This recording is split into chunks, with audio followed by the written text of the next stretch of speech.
Night 9 மணி. கல்யாணபுரம் அப்படிங்கிற கிராமத்துக்கு பக்கத்துல இருக்கிற ஊரு. அங்க தங்கம் வெள்ளியில வீடு ஜொலிச்சுக்கிட்டு இருந்தது. தங்க வீட்ல இருந்து சுரேகா பேயி வெளிய வந்துச்சு.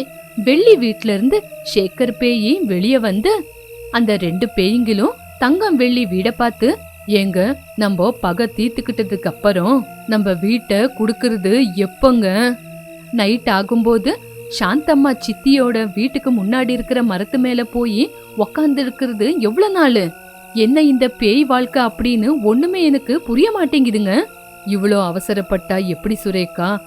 நேரத்துக்காக நம்ம காத்துக்கிட்டு இருக்கணும். நம்ம பகைய தீர்த்து கொடுக்கறதுக்கு நம்மளுக்கு சரியானவங்க எப்ப வருவாங்க அப்படின்னு நம்ம காத்துதான் ஆகணும். உங்க சாந்தம்மா சித்திய பார்த்து யாரு அவங்களுக்கு வாய்க்கு வாய் கொடுத்து சண்டை போடுறாங்களோ அந்த மாதிரி இருக்கிறவங்க தான் நம்மளுக்கு வேணும். அந்த மாதிரி இருக்கிறவங்களுக்கு தான் நம்ம இந்த வீட்டை கொடுக்கணும். அதெல்லாம் நடக்கணும்னா நம்ம காத்துக்கிட்டு இருந்துதான் ஆகணும். இதுக்காக அவங்க வீட்டு முன்னாடி உக்காந்து காவல் காத்துக்கிட்டு தான் இருக்கணும். நான் உங்களுக்கு எவ்வளவு தடவை சொல்லியிருக்கேன், அது அவங்களோட வீடு இல்ல, அது என் வீடு, நம்ம வீடுங்க. நான் சவத்தி பொண்டாட்டியோட பொண்ணு அப்படின்னு எங்க அப்பா சொத்தை என் மேல எழுதி வச்சாரு. ஆனா அதை தாங்க முடியாம எங்க சித்தி எனக்கு சின்ன வயசுலயே கல்யாணம் பண்ணி கொடுத்து பால்ல விஷத்தை கலந்து கொடுத்து நம்மள கொன்னுட்டா. அதனால தானே நம்ம செத்து போய் இப்படி சுத்திக்கிட்டு இருக்கோம். சுரேகா, இத்தனை நாள் நடந்த விஷயத்த பத்தி நம்ம யோசிக்க கூடாது. இதுக்கு மேல என்ன நடக்குதோ அதை பத்தி தான் யோசிக்கணும். அந்த சாந்தம்மா வீட்டுக்கிட்ட போய் அவ சந்தோஷமா வாழ்றத பார்க்கலாம். ஊருக்குள்ள யாராவது புதுசா வந்திருக்காங்களான்னு பார்த்துட்டு வரலாம். இப்படி 2 பேய்களும் அங்கிருந்து கிளம்பி போய் சாந்தம்மா வீட்டு முன்னாடி இருக்கிற மரத்து மேல உக்காந்துக்கிட்டு அந்த வீட்டை பார்த்து, சுரேகா இது நம்ம வீடு, நம்ம செய்யறத செஞ்சா எப்பவுமே நம்ம இந்த வீட்லயே இருக்கலாம். நீ கவலைப்படாத, நம்ம வேலையை செஞ்சு கொடுக்கற ஜனங்க நம்மளுக்கு கூடிய சீக்கிரம் கிடைப்பாங்க. இப்படி சுரேகா சேகர் காத்துல சுத்திக்கிட்டு யாரு அவங்களுக்கு உதவி செய்ய கிடைப்பாங்க அப்படின்னு யோசிச்சுக்கிட்டே சுத்திக்கிட்டு இருக்கும்போது அந்த ஊருக்குள்ள ஒரு பெரிய மரத்துக்கடியில அக்கா தங்கச்சிங்களான சந்திரிகா ஹரிதா ரொம்ப பசியோட உக்காந்து இருக்கிறத பார்த்தாங்க. அவங்க கண்ணுக்கு தெரியாம அவங்க பக்கத்துல உக்காந்து அவங்க என்ன பேசுறாங்கன்னு கேட்டுக்கிட்டு இருந்தாங்க. அக்கா, என்னக்கா இந்த ஊருக்குள்ள யாருகிட்டயும் கொஞ்சம் சாப்பாடு கேட்டா கொடுக்க மாட்டேங்கிறாங்க? சரி, ஏதாவது வேலை இருந்தா கொடுங்க அப்படின்னு கேட்டா நீங்க யாரு, எங்க இருந்து வந்தீங்க, சாந்தம்மாவுக்கு நீங்க வந்த விஷயம் தெரியுமான்னு கேக்குறாங்க. ஆமா, இத்தனைக்கு அந்த சாந்தம்மா யாரு தங்கச்சி? நம்ம இவ்வளவு நாளா ஊர் ஊரா தெரிஞ்சுக்கிட்டு வாழ்க்கைய நடத்திக்கிட்டு இருந்தோம். இதுக்கப்புறம் இந்த ஊர்ல இருந்துகிட்டு நம்ம வேலை செஞ்சுக்கிட்டு இருக்கலாம். இனிமே எங்கேயுமே போறது வேண்டாம். அக்கா, இந்த ஊர்ல இருக்கிற ஜனங்க விடுவாங்களா? இந்த ஊர்ல இருக்கிற ஜனங்களை கவனிச்சியாமா? யாரு நம்மள பார்த்தாலும் சாந்தம்மா கிட்ட கேட்டீங்களா அப்படின்னு தான் கேக்குறாங்க. ஆமா, இத்தனைக்கும் அந்த சாந்தம்மா யாரு? அவங்கள பார்த்து சுரேகா சேகர் பேயி 2 பேரும் கொஞ்ச நேரம் கூட யோசிக்காம உடனடியா அங்கிருந்து மாயமாயி அவங்களுக்கு சாப்பிடுறதுக்காக சுட சுட சாப்பாட கொண்டு வந்து அவங்க முன்னாடி நீட்டுனாங்க. அத பார்த்து அவங்க ரொம்பவே பயந்து போயிட்டாங்க. இங்க பாருங்க, எங்களை பார்த்து நீங்க பயப்பட வேண்டாம், முதல்ல இந்த சாப்பாடை சாப்பிடுங்க, அப்புறமா பேசலாம் அப்படின்னு சொல்லி அவங்களுக்கு சாப்பிடுறதுக்கு சாப்பாடும் குடிக்கிறதுக்கும் தண்ணிய கொடுத்தாங்க. அவங்க 2 பேரும் நிம்மதியா வயிறு நிறைய சாப்பிட்டு முடிச்சாங்க. அவங்க சாப்பிடும்போது பேய்ங்க 2 பேரும் பக்கத்திலேயே உக்காந்து இருந்தாங்க. அவங்க சாப்பிட்டதுக்கு அப்புறம் அவங்கள கூட்டிட்டு போய் தங்கம் வெள்ளி வீட்டை காட்டுனாங்க. அவங்க 2 பேரும் அந்த வீட்டை பார்த்து ஆச்சரியப்பட்டு, வெள்ளி தங்க வீடு எப்படி இருக்கு? ரொம்ப நல்லா இருக்கு. ரொம்ப சூப்பரா இருக்கு. இது தங்கம் வெள்ளி வீடா? ஆமா ஹரிதா, நாங்க உங்க 2 பேருக்கும் தங்கம் வெள்ளி வீட பரிசா கொடுக்கலான்னு இருக்கிறோம். இத எதுக்காக எங்களுக்கு கொடுக்கறீங்கன்னு தெரிஞ்சுக்கலாமா? இந்த விஷயத்த பத்தி நீங்க கேட்டாலும் கேட்கலனாலும் சொல்ல வேண்டிய கடமை எங்களுது. இந்த ஊரோட பெரிய மனுஷி சாந்தம்மா. அவ பேருக்கு மட்டும்தான் சாந்தா, உண்மையிலேயே அவ ஒரு பேயி. ஏழைங்க கஷ்டத்துல வந்தாலும் அவங்களுக்கு உதவி பண்ண மாட்டா. யாராவது சாப்பாடு வேணும்னு கேட்டா கூட அவங்களுக்கு ஒரு புடி சாப்பாடு கூட அவ போடவே மாட்டா. யாருகிட்ட காசு இருக்கோ அவங்களுக்கு மரியாதை கொடுப்பா. காசு இல்லாதவங்கள நாய் மாதிரி பிச்சைக்காரங்க மாதிரி பாப்பா. ஏழைங்க எவ்வளோ கெஞ்சி கேட்டாலும் அவங்க வேலைய செஞ்சு கொடுக்க மாட்டா. அதனாலதான் இந்த ஊரு ஜனங்க அவளை ரொம்ப கேவலமா பாப்பாங்க. அவளை யாராவது எதனா சொன்னாலும் அவ கவலைப்பட மாட்டா. அந்த வீடு அவளோட வீடு இல்ல, அந்த வீடு என்னோட வீடு. நான் மலத்தாயியோட பொண்ணு அப்படின்னு எங்க அப்பா சொத்து முழுக்க என் பேர்ல எழுதி வச்சாங்க. ஆனா சின்ன வயசுல எனக்கு கல்யாணம் பண்ணி கொடுத்து பால்ல விஷத்தை வச்சு என்ன சாகடிச்சிட்டா. ஓ, இப்பதான் உண்மையான பிக்சர் என்னன்னு எனக்கு தெரியுது. அதனாலதான் நீங்க ரிவெஞ்ச் எடுக்க வந்திருக்கீங்க, அப்படிதானே? சரி, நாளையில இருந்து எங்க வேலையை நாங்க ஆரம்பிச்சிடுறோம். இப்ப போய் கொஞ்ச நேரம் படுத்து தூங்குறோம். அப்படி சொல்லி அக்கா தங்கச்சிங்க 2 பேரும் படுத்து தூங்க வீட்டுக்கு போனாங்க. பேய்ங்க சாந்தம்மா வீட்டு முன்னாடி உக்காந்துக்கிட்டு சாந்தம்மா எப்ப வருவா, அவளை எப்ப பகை தீர்த்துக்கலாம் அப்படின்னு அவ வீட்டுக்கு முன்னாடி இருக்கிற மரத்து மேல உக்காந்துக்கிட்டு அவளுக்காக காத்துக்கிட்டு இருந்தாங்க. மறுநாள் காலையில அந்த ஊர்ல இருக்கிற பெரிய மரத்துக்கடியில சந்திரிகா ஹரிதா உக்காந்து இருந்தாங்க. அந்த வழியா சாந்தம்மா கார்ல வந்தா. திடீர்னு அவ காரு அங்க நின்னு போச்சு. உடனே சாந்தம்மா உதவிக்காக கார்ல இருந்து வெளியே இறங்கி யாராவது உதவி செய்வாங்களா அப்படின்னு பாத்துக்கிட்டு இருந்தா. ஆனா ஜனங்க யாருமே அவளை பத்தி கவலைப்படல. அந்த வழியா காய்கறி வித்துக்கிட்டு வந்த சுஜாதம்மா கூட அவளை பார்த்து பார்க்காத மாதிரி போயிட்டாங்க. ஏய் சுஜாதா, என்ன உன் முன்னாடி மரம் மாதிரி நிக்கிற, என்ன பார்த்து பார்க்காம போற? செத்து போன மனுஷிக்கிட்ட எனக்கு என்ன பேச்சு? நான் நிம்மதியா சம்பாதிச்சு 2 வேளை சாப்பிட்டுக்கிட்டு இருக்கேன். செத்து போன மனுஷங்க கிட்ட நான் பேசினா நானும் செத்து போனவ தானே. செத்த மனுஷி இல்லடி, மர மனுஷின்னு சொன்னேன். நானும் அப்படிதான் சொன்னேன். சரி, என்ன சொல்லுங்க? இங்க பாருடி சுஜாதா, மரம் மாதிரி நிக்கிறேன்னு சொன்னேன். மர மாதிரி மனுஷியா? என்ன மரமா? மாங்காய் மரமா, தேங்காய் மரமா? என்ன மரம்? என்ன மரம்னு சொல்ல மாட்டீங்களா? சரிம்மா, நீ போய் உன்னோட வேலையை பாத்துக்கோ அப்படின்னு சொன்ன உடனே சுஜாதா அங்கிருந்து போயிட்டா. சாந்தம்மா யாராவது உதவி செய்வாங்களா அப்படின்னு பாத்துக்கிட்டு இருந்தா. ஆனா யாருமே நிக்காம போயிட்டாங்க. அவ கஷ்டப்படுறத பார்த்து அக்கா தங்கச்சிங்க 2 பேரும் அவகிட்ட வந்தாங்க. சாந்தம்மாவை காருக்குள்ள உட்கார வச்சு வீடு வரைக்கும் தள்ளிக்கிட்டே வந்தாங்க. யார் நீங்க? இந்த ஊருக்கு புதுசா? உங்களுக்கு என்ன வேணும்? எங்களுக்கு வேலை வேணும். ஓ, நீங்க வேலைக்காக தான் வந்திருக்கீங்களா? என்கிட்டயே வேலை இருக்கு, செய்றீங்களா?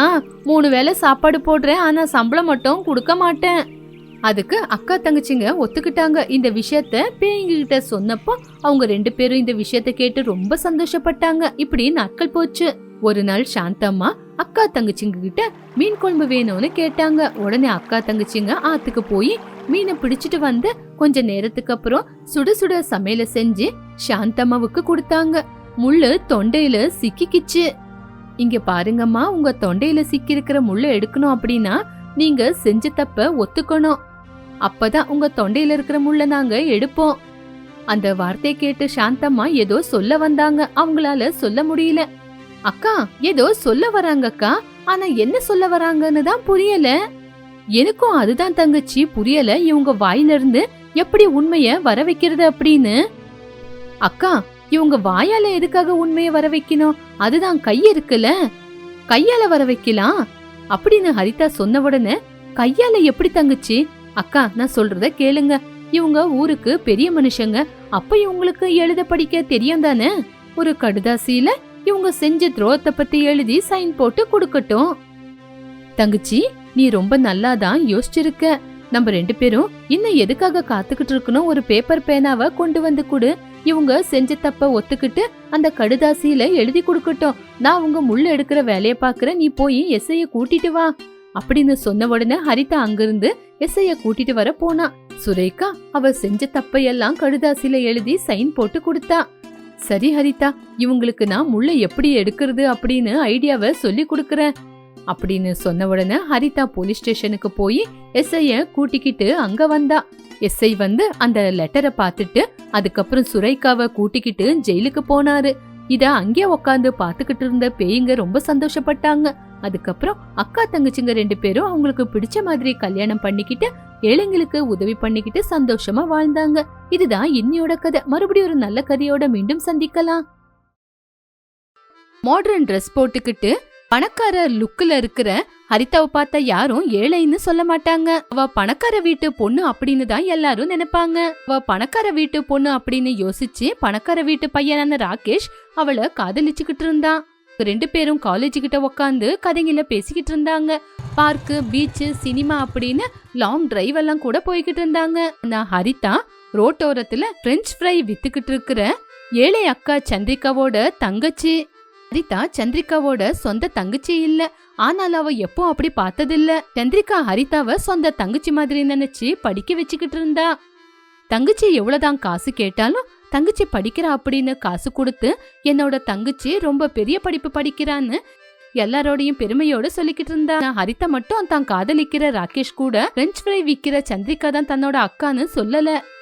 ஹரிதா ராகேஷும் பார்க்ல உக்காந்து இருக்கும் போது, ராகேஷ் எனக்கு பசி எடுக்குது, பாசமா பேசுவியா இல்ல ஏதாவது வாங்கி கொடுப்பியா? என்ன ஹரிதா இப்படியெல்லாம் சொல்லிக்கிட்டு இருக்க, நீதான் என்னோட ஹார்ட். உனக்கு பசி எடுக்கும் போது சும்மா உக்காந்துருப்பேனா? நம்ம 2 பேரும் பேசிக்கிட்டே இப்படியே போய்கிட்டு இருக்கலாம். வழியில ஏதாவது கிடைச்சதுன்னா உனக்கு வாங்கி தரேன். என்னது, ரோட்டோரத்துல இருக்கிற ஃபுட்ட வாங்கி கொடுக்கறீங்களா? நம்ம யார் ராக்கி? நம்ம காலேஜ் ஸ்டூடெண்ட். நோனோ, நான் அந்த அர்த்தத்துல சொல்ல. முதல்ல நான் சொல்றத புரிஞ்சுக்கோ. இதுல புரிஞ்சுக்க என்ன இருக்கு ஹரிதா? நீ நம்ம யாருன்னு கேட்ட. நம்ம 2 பேரும் காலேஜ் ஸ்டூடெண்ட் இல்லையா, அதுக்குதான் நானும் சொன்னேன். ராக்கி, ஐயோ ராக்கி, நான் கேட்க வந்த கேள்விய சரியா புரிஞ்சுக்கிட்டு அதுக்கப்புறமா அந்த கேள்வி என்னன்னு சரியா பதில் சொல்லு. இப்போ ராகேஷ் கொஞ்ச நேரம் யோசிச்சு, நீ கேட்ட கேள்விக்கு இப்போ நான் சரியா பதில் சொல்ல போறேன். சொல்லு ராக்கி, நீ என்ன சொல்ல போறேன், நான் காத்துக்கிட்டு இருக்கேன். நம்ம மனுஷங்க அப்படின்னு சொன்ன உடனே ஹரிதாவுக்கு கோவம் வந்துச்சு. ஹரிதாவோட கோவத்தை பார்த்த ராகேஷ், என்ன ஹரிதா அப்படி பாத்துக்கிட்டு இருக்க, நம்ம மனுஷங்க தானே. ஐயோ ராக்கி, நம்ம பணம் இருக்கிறவங்க அப்படின்னா நம்ம பணக்காரங்க. பெரிய 5 ஸ்டார் ஹோட்டலுக்கு போகணுமே தவிர ரோட்டோரத்துல இருக்கிற ஃபுட்பாத்துக்கு போகணுமா? ஃபுட்பாத்ல இருக்கிற இந்த சாப்பாடை பத்தி நீ ரொம்ப கேவலமா நினைக்காத. 5 ஸ்டார் ஹோட்டலுக்கு இருந்து இங்க டேஸ்ட் ரொம்ப நல்லா இருக்கும் அப்படின்னு சொல்லிட்டு அவளை நடக்க வச்சியே கூட்டிட்டு போய்கிட்டு இருந்தா. அவங்க போய்கிட்டு இருக்கிற வழிய பார்த்து ஹரிதா அவளோட மனசுக்குள்ள கொஞ்சம் பயத்தோட, அட என்ன இது, இவரு இந்த வழியா கூட்டிட்டு போறாரு, இந்த வழியில தானே அக்கா பிரெஞ்ச் ஃப்ரை கடை வச்சிருக்கிறது. ஐயோ, இப்ப மட்டும் சந்திரிகா என்ன பார்த்தா தங்கச்சின்னு கூப்பிட்டுருவா, அப்புறம் ராகேஷ் என்ன விட்டுட்டு போயிடுவாரு. ராகேஷுக்கு மட்டும் நான் ஏழை அப்படிங்கிற விஷயம் தெரிஞ்சு போச்சுன்னா அதுக்கப்புறம் ராகேஷ் என்ன விட்டுட்டு போயிடுவான். இப்ப என்ன பண்றது? ராகேஷ் சந்திரிகா பிரெஞ்ச் ஃப்ரை வித்துக்கிட்டு இருக்கிற கடைக்கு கூட்டிட்டு வந்தா. சந்திரிகா ஆச்சரியப்பட்டு ஹரிதாவை பார்த்தா.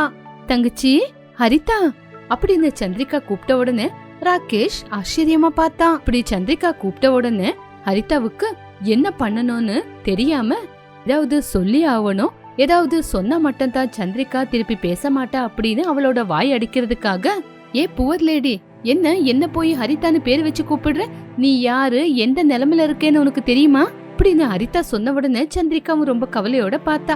ராகேஷுக்கும் எதுக்காக ஹரிதா இவ்வளவு கோவப்படுறான்னு யோசிச்சான். ஹரிதா, எதுக்காக நீ இவ்வளவு கோவப்படுற? நீ எதுவுமே பேசாத ராக்கி, சொல்றத கேட்க போறியா இல்லையா? நீ கொஞ்சம் நான் சொல்றத கேளு ராகேஷ். இந்த மாதிரி ரோட்டு கடையில ரொம்ப கேவலமா டேஸ்ட்ல பிரெஞ்ச் ஃப்ரை வித்துக்கிட்டு இருக்கிற பொண்ணுங்க எல்லாருமே பணக்கார பொண்ணுங்களை பார்த்து பேரை வச்சு கூப்பிட வேண்டியது. அப்பதானே அக்கம் பக்கம் இருக்கிற ஜனங்க எல்லாம் பணக்கார பொண்ணுங்க வர இடம் அப்படின்னு வருவாங்க. இப்போ வரப்போற ஜனங்க, ஓ இவங்க கூட பெரிய பணக்காரங்க அப்படின்னு நிறைய ஜனங்க வந்து சாப்பிடுவாங்கல்ல. இது எல்லாமே பிசினஸ் ட்ரிக், தெரியுமா? போதும், வாய மூடுறியா? நான் காதலிக்கிற பொண்ணு பேரு ஹரிதான்னு இவங்க கிட்ட எவ்வளவு தடவை சொல்லிருக்கேன். அதனாலதான் நீ என் கூட வந்த உடனே உன்னை ஹரிதான்னு கூப்பிட்டாங்க, அப்படிதானே சந்திரிகா? ஆமாங்க ஐயா. வார்த்தையை கேட்டு ஹரிதா ஷாக் ஆனா. சந்திரிகா, நீங்க ரொம்ப நல்லா பிரெஞ்ச் ஃப்ரை செய்வீங்க அப்படின்னு உங்களை பத்தி பெருமையா சொல்லி ஹரிதாவை கூட்டிட்டு வந்திருக்கேன். ராகேஷ் ஐயா, உங்கள மாதிரி பணக்கார பொண்ணுங்க எங்க கடையில வந்து பிரெஞ்ச் ஃப்ரைய சாப்பிடுவாங்களா, தின்னுவாங்களா இல்லையான்னு சரியா தெரியல. கண்டிப்பா சாப்பிடுவா, நீங்க நல்லா செஞ்சு கொடுங்க அப்படின்னு சொல்லிக்கிட்டு இருக்கும் போதே ஹரிதா கோவமா அங்கிருந்து கிளம்பி போயிட்டா. கேஷ் சந்திரிகா கிட்ட பிரெஞ்ச் ஃப்ரைய செஞ்சு பார்சல் எடுத்துக்கிட்டு காசை கொடுத்து கிளம்புனா. சில்லறை இல்ல ராகேஷ். பரவாயில்ல, நான் இன்னொரு தடவை வரும்போது சில்லறைய வாங்கிக்கிறேன் அப்படின்னு சொல்லி ராகேஷ் அங்கிருந்து கிளம்புனா. பிரெஞ்ச் ஃப்ரை கடையை மூடிட்டு சந்திரிகா வீட்டுக்கு வரும்போது நைட்டு 10 மணி ஆயிருந்துச்சு. ஹரிதா கோவமா உக்காந்து இருந்தா. நான் காதலிக்கிற ராகேஷ் உனக்கு எப்படி பழக்கம் அப்படின்னு கேட்டப்போ சந்திரிகா எதுவுமே பேசாம சமையலறைக்குள்ள வந்தா. வந்தவ சமைச்சுக்கிட்டு இருந்தா. ஹரிதா கோவமா அக்கா கிட்ட வந்து, அக்கா நான் கேட்டதுக்கு பதில் சொல். அப்போ சந்திரிகா கோவமா, ஓஹோ இப்பதான் உன் கண்ணுக்கு நான் அக்கா மாதிரி தெரியறேனா? கொஞ்ச நேரத்துக்கு முன்னாடி என்ன ரோட்டு கடையில பாத்தியே, அப்ப மட்டும் நான் உனக்கு ரோட்டோரத்துல பிரெஞ்ச் ஃப்ரை விக்கிற பொண்ணு, இப்ப மட்டும் நான் அக்காவா? என்கிட்ட இப்ப நீ எதுவுமே கேட்காத. என்கிட்ட நீ ஏதாவது கேட்கணும் அப்படின்னா என்ன கல்யாணம் பண்ணிக்கிற அப்படின்னு சொன்னானே ராகேஷ், அவங்கிட்ட போய் கேட்டுக்கோ.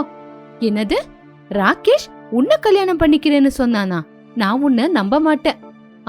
அதுக்குதான் நான் சொன்னது, நாளைக்கு ராகேஷ் கிட்ட கேட்டுக்கோன்னு. ஹரிதா கோவமா வந்து கட்டில்ல உக்காந்துருந்தா. சந்திரிகா ஹரிதாவுக்காக சமையல செஞ்சு எடுத்துக்கிட்டு பாசமா வந்து தன்னோட தங்கச்சி பக்கத்திலேயே உக்காந்து, ஹரிதா உனக்கு பிடிச்ச சமையல் செஞ்சிருக்கேன், வா வந்து சாப்பிடு. எனக்கு பசிக்கல, எனக்கு ஒண்ணும் வேண்டாம். நான் காதலிக்கிற ராகேஷ் உன்னை கல்யாணம் பண்ணிக்கிறேன் அப்படின்னு உன்கிட்ட வந்தானா? என்னால நம்ப முடியல. அதை எல்லாமே காலையில நம்ம 2 பேரும் போய் ராகேஷ் கிட்ட பேசலாம். இப்ப அடம் பிடிக்காம உனக்காக செஞ்சு கொண்டு வந்த சாப்பாட சாப்பிடு. இப்படி சந்திரிகா ஹரிதாவுக்கு ஊட்டி விட்டா.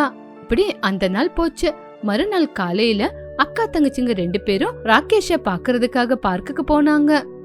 ஹரிதா, நான் காதலிச்சது உன்னதான். ஆனா நீ என்ன காதலிக்கல, எங்கிட்ட இருக்கிற பணத்தை காதலிச்ச, சொத்தை காதலிச்ச, என்ன காதலிக்கலையே. இந்த வார்த்தையை கேட்டு ஹரிதா எதுவுமே பேசல. ஒரு நாள் சாயங்கால நேரத்துல எங்க அப்பா இந்த ரோட்டோரத்துல நடந்து போகும்போது அவங்களுக்கு நெஞ்சு வலி வந்துச்சு. அப்போ உங்க அக்கா தான் எங்க அப்பாவை காப்பாத்துனாங்க. அப்பதான் முதல் தடவை உங்க அக்காவை ஹாஸ்பிட்டல்ல பார்த்தேன் அப்படின்னு சொன்ன உடனே ஹரிதா சந்திரிகாவை பார்த்தா. அம்மா ஹரிதா, உங்க அப்பா பாவம் அப்படின்னு நான் தான் காப்பாத்தினேன். எங்க அப்பாவை காப்பாத்துனது மட்டும் இல்லாம ஒரு நாளைக்கு 2 தடவை ஹாஸ்பிட்டல்ல வந்து எங்க அப்பாவை பாத்துக்கிட்டு இருந்தாங்க. நல்லபடியா பேசி எங்க அப்பாவை சிரிக்க வச்சாங்க. இந்த சிரிக்கிற நேரத்துல எங்க அப்பா முகத்துல ஒரு சந்தோஷம் இருந்துச்சு. அந்த சந்தோஷத்தை அன்னைக்குதான் பார்த்தேன் நானு. உங்க அப்பாவோட மூஞ்சில சிரிப்பை பார்த்து உங்களுக்கு சந்தோஷம் வந்துச்சா? அந்த சந்தோஷம் உங்க அப்பா மூஞ்சிய பார்த்துதானே வந்தது? ஆமா ஹரிதா, இப்ப இருக்கிற ஜனங்க பணத்தை பார்த்துதான் மத்தவங்களுக்கு உதவியே செய்யறாங்க. எங்க அப்பாவுக்கு உங்க அக்காவை பார்த்த உடனே மத்தவங்களுக்கு உதவி செய்யற அந்த குணம் எங்க அப்பாவுக்கு ரொம்ப பிடிச்சு போச்சு. அப்பதான் எங்க அப்பா சந்திரிகாவை கல்யாணம் பண்ணிக்க சொன்னாரு. இந்த விஷயத்த ஏன் என்கிட்ட சொல்லல? எங்க அப்பாவுக்கு உடம்பு சரியில்லை ஹரிதா, எங்க அப்பாவை பார்க்கவான்னு நான் உங்ககிட்ட எத்தனை தடவை கேட்டிருப்பேன். ஆனா நீ வரவே இல்ல. சினிமாக்கு போலாம், பார்க்குக்கு போலாம் அப்படின்னு என்ன எங்கெங்கயோ கூட்டிட்டு போன. நான் உன் கூட அந்த பக்கம் இந்த பக்கம் வந்தப்போ உங்க அக்கா சந்திரிகா தான். சரி ராகேஷ், இப்ப நீ என்னதான் சொல்ல வர? எங்க அப்பாவோட வார்த்தையை கேட்டு நான் சந்திரிகாவை பார்க்க உங்க வீட்டுக்கு போயிருந்தேன். அப்பதான் அங்க உன்னோட போட்டோ பார்த்தேன். அப்பதான் நான் உன்னை சந்திரிகாவோட தங்கச்சி ஹரிதான்னு புரிஞ்சுக்கிட்டேன். உங்க அக்கா சம்பாதிக்கிற சம்பாத்தியத்துல நீ இப்படி ரிச்சா வாழ்ந்துகிட்டு இருக்க அப்படின்னு சொன்ன உடனே ஹரிதா தலகுனிஞ்சு நின்னா. சந்திரிகா கிட்ட நம்மளோட அன்பை பத்தியும் நம்மளோட காதலை பத்தியும் சொன்ன. ஆனா அவங்க உன்னை பத்தி ரொம்ப பெருமையா பேசினாங்க. ஆனா நீ அவங்கள ரொம்ப கேவலமா தானே பேசின அப்படின்னு சொன்ன உடனே ஹரிதா கண்ணீர் விட்டா. அக்கா சாரிக்கா, என்ன மன்னிச்சிடுங்கக்கா. நம்மளுக்குள்ள எதுக்காக தங்கச்சி இந்த சாரி எல்லாம்? நீ ராகேஷ கல்யாணம் பண்ணிக்கோ. வார்த்தையை கேட்டு ஹரிதா ரொம்ப சந்தோஷப்பட்டா. இப்படி 3 பேரும் ராகேஷோட அப்பாவான சாம்பசிவத்துக்கிட்ட வந்து விஷயத்த சொன்னாங்க. சாம்பசிவம் கூட ஹரிதாவை பார்த்து ஒத்துக்கிட்டாரு. இப்படி எல்லாரும் சேர்ந்து ஹரிதா ராகேஷுக்கு கல்யாணம் பண்ணி வச்சாங்க. அவங்க ஹனிமூனுக்கு போனாங்க. பக்கம் சந்திரிகா பிரெஞ்ச் ஃப்ரை வியாபாரத்தை செஞ்சுக்கிட்டு ராகேஷோட அப்பாவான சாம்பசிவத்தை அப்பா மாதிரி பாத்துக்கிட்டா. இதுதான் இன்னியோட கதை. மறுபடியும் ஒரு நல்ல கதையோட மீண்டும் சந்திக்கலாம்.